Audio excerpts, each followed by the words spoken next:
Okay, a quick video on using chord substitutions within a blues slash jazz sort of perspective. So that's my good friend Skinner next to me trying to get into the picture. He won't relent, so please bear with him. Hi, Skinner. So let's say we're doing a blues in like A. So typically you might hear yourself playing like A7, something like this, right? That would be on the E string 5, A string 7, D string 5, G string 6, and B string 8 or B string 5.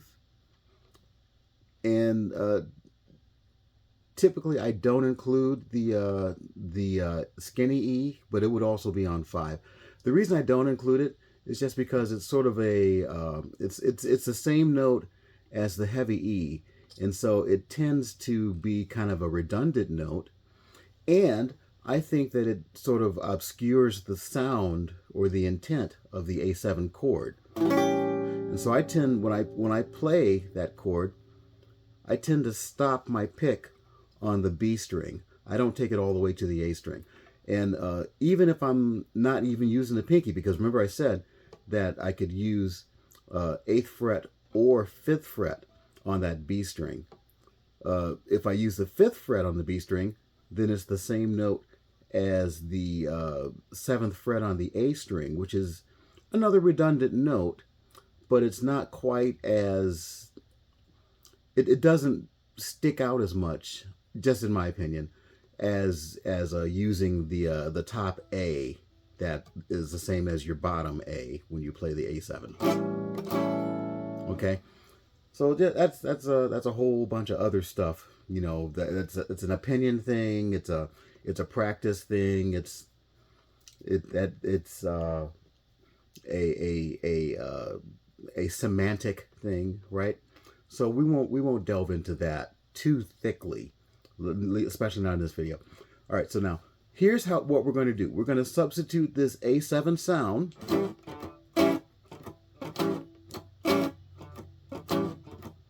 with another chord that doesn't include that bottom A sound, but it has a lot of the other elements of the rest of the chord. And so, you know, the first thing you could think to do would be to just simply play the A7 chord without that E string. You know, you see I just took my finger off of that E string. And that's fine. That's a thing that you can do.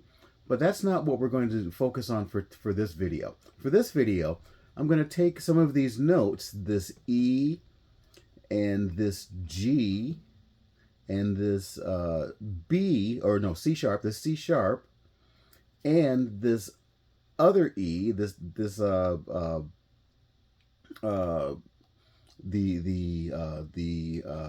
what did I call it? The redundant note, the redundancy. And we're going to shift some of those notes around. So this is kind of, in effect, and I'm being loose with the word kinda, an inversion of the A7 chord. What I'm going to do now is I'm going to take this C sharp and I'm going to put it on the A string, 4th fret. I'm going to take the G, stays on a G, and I'm going to use in place this B note, which is actually the 9th note of the chord. And so I have this thing that looks like I'm playing sort of a zigzag figure. That's what people like to call it sometimes, because I'm going to be on the 4th fret of the A, 5th fret of the D, 4th fret of the G, and 5th fret of the B string, like this. The chord is called, right, it's 4, 5, 4, 5. The chord is called C sharp minor 7 flat 5.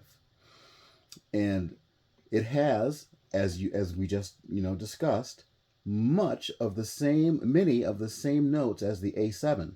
The only thing that's missing is the A. We took the A out of it. So here's what this chord sounds like. Now I'm going to go back to the A7 and listen to the A7. I'm going to play it one note at a time. Now I'm going to play the other one note at a time. Doesn't have as many notes. It's one string short of the other chord. All right. So now you don't need to know the name of the chord. I think that it's essential to know the name of the chord, but there is a way. There's a shortcut to figuring out how to use this chord in as many situations as possible. And it's just a visual kind of a cue. When I'm doing this on A, right, we're playing A7. The quick way to substitute to the other chord would be to go 1 fret backwards. So I'm on the 5th fret. Backwards will get me on the 4th fret.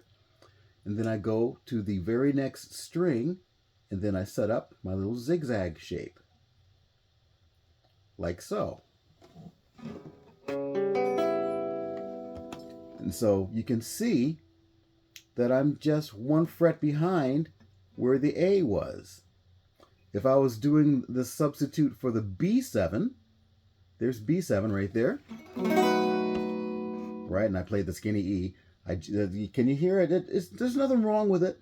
I just don't like using the skinny E because I can hear the E, nice and clean on the heavy string. And you know what? I'm using this substitute chord because I'm usually playing with a bass player or an organist, and they've got the low note covered. So that's why I don't use it.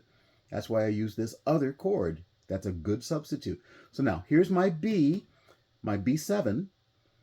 and I'll just go 1 fret backwards and then to the next string, and then put together this minor 7 flat 5 figure, right? And again, you don't need to know that name, but it doesn't hurt. Names don't hurt.